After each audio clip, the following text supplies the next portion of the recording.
Hello, my dear students. I am Muktilal Bandod, your English teacher from Macrovision Academy, Burhanpur. Welcome you for online classes. Today, in this video, we are going to study a poem, How to Tell Wild Animals. This poem is written by Caroline Wells. In the poem, the poet has explained the characteristics of various wild animals in a very funny way. She has used language in a way that it generates humor.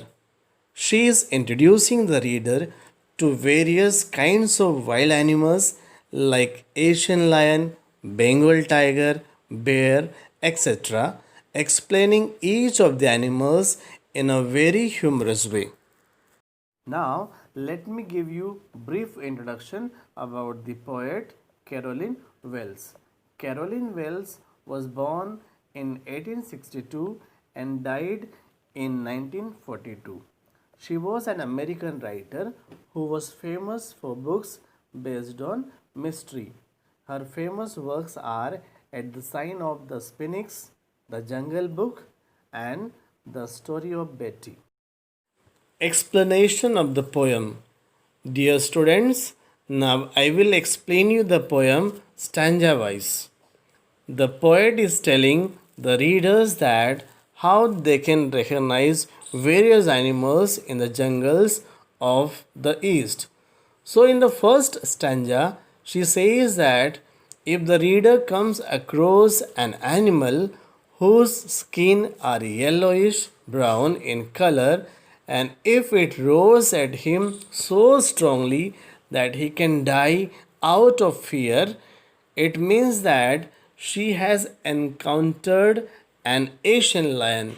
She has humorously explained the Asian lion, which could kill a person with its roar. Let us see the literary devices. First, you can see the rhyming scheme. It's very clear. It is A, B, A, B, C, C. Next is enjambment, continuation of a sentence to the next line. Like here on the third line you can see, and if there should to you advance a large and tawny beast. Next is inversion, change in the format of a sentence. Like you see, if there should to you advance. Next one is assonance, use of vowel sound O. You should go, should to you roars. Next is allusion, reference to a famous thing, place, species of animal, etc., like Asian lion. In the second stanza, she explains an animal that roars in the jungle and belongs to a royal clan. The color of its skin is yellowish with black strips. She says that if you notice that he kills you and eats you up, then this means that you have surely seen a Bengal tiger. This time also, she has used dark humor to explain how a tiger looks like, because once a person has been eaten up by a wild animal, there is no use of determining which wild animal it is. Let's see the literary devices. The first one is rhyming scheme. It is the same A B A B C C.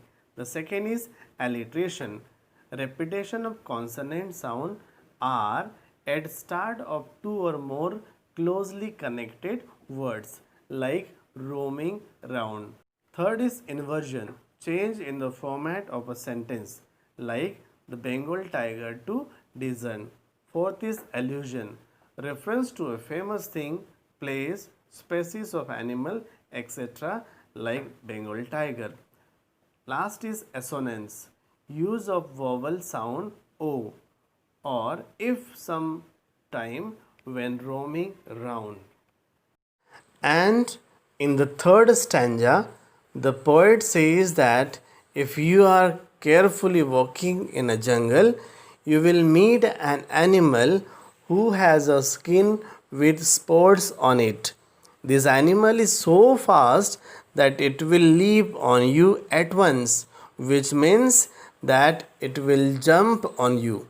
This jumping is an indication that it is none other than the leopard. Moreover, she adds that if you will cry out in pain, it is not going to be of any use as it will keep on jumping on you. So, in this stanza, the poet has explained the characteristics of a leopard. Let's see the literary devices. First is rhyming scheme, the same A, B, A, B, C, C. The second is alliteration, use of consonant sound H in the beginning of the two words like he has. Third is poetic license, a liberty to the poet to change the spelling in order to create rhyme or rhythm in the poem. Use of left instead of lived. Next is repetition, use of left word in the last line. Next is assonance, use of vowel sound O like strolling forth you, whose spot, do, know, good to roar. And the last one is consonants, use of L sound like he will only lep. In the next stanza, the poet says, if you are walking in the lawn area of your house and you meet a creature which hugs you tightly, it is a bear. She further adds that if you are still in doubt regarding the animal, the easiest way is that he will keep hugging and touching you very gently. This act of his will make you sure about its identity.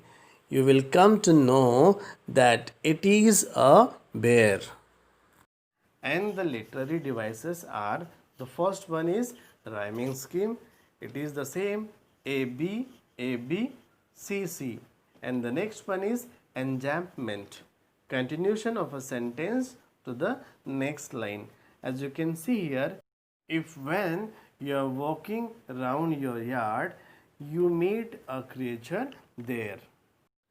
Next one is alliteration, use of W sound when walking, use of H sound who hugs, use of B sound be bear. Next one is assonance, use of vowel E meet a creature there. In the next stanza, the poet says that for someone who is new to this job of recognizing animals, it will be like a puzzle to recognize animals that hunt other animals for their food. So, here the poet tries to help out the readers by telling the difference between two animals. He says that hyenas will be smiling, whereas if it is a crocodile, it always is in tears. Both of these animals are very dangerous. Let us see the rhyming scheme. The first one is A B C C, and the second one is alliteration, use of consonant sound N, novice non plus, use of TH sound the, thus. Next one is enjambment, continuation of a sentence to the next line. Like here you can see, though to distinguish beast of prey, a novice might non-plus. Dear students, I hope you are getting the poem. In the next stanza, the poet says that next is chameleon, which is a small creature. It looks like a lizard, but the difference between the two is that chameleon does not have ears and wings, Moreover, she says that chameleon has the ability to change its color according to the surface on which it is sitting. Therefore, if you see a tree and find nothing else on it, then it must be a chameleon sitting on it. It has changed its color into the color of the tree. Let us see the literary devices. First one is rhyming scheme. Rhyming scheme is the same A B A B C C. And the second one is alliteration. Use of H sound like he hasn't. Third is consonants. Use of G sound like here single wing. Thanks for watching the video. Hope you have understood the lesson. If you have any doubt related to this, please call me on my personal number and please like and share the video.